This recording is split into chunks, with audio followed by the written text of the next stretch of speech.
અંકલેશ્વરની સેવા કર્મ charitable trust અને રામકુંડ તીર્થધામના સંયુક્ત ઉપક્રમે રામકુંડ ખાતે રક્તદાન શિબિરનું આયોજન કરવામાં આવ્યું હતું.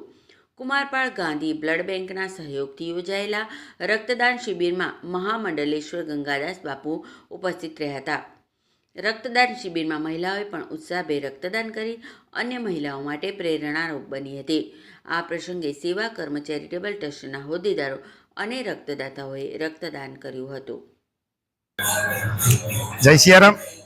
અંકલેશ્વરમાં નવી એક સંસ્થા સેવા કર્મ ચેરિટેબલ ટ્રસ્ટ દ્વારા આયોજિત બ્લડ કેમ્પનું આયોજન કરવામાં આવ્યું છે અને અધિક માસના પહેલા દિવસે આજે રામકુંડ તીર્થ ઉપર અખંડ ધૂન 1 મહિનાની 24 કલાક અને ગૌ માતાને 25 મણ ટેટી પણ ખવડાવવામાં આવી છે. સાથે સાથે આ સંસ્થાએ આજે શ્રી ગણેશ કર્યા છે અને જીવનમાં પાણીની જેટલી જરૂર છે એટલી બ્લડની પણ જરૂર છે. તો એ ધ્યાનમાં લઈને આ સંસ્થાએ શ્રી ગણેશ કર્યા છે. હું ખૂબ ખૂબ આ સેવા કર્મ ચેરિટેબલ ટ્રસ્ટને સાધુવાદ આપું છું. જય સિયારામ.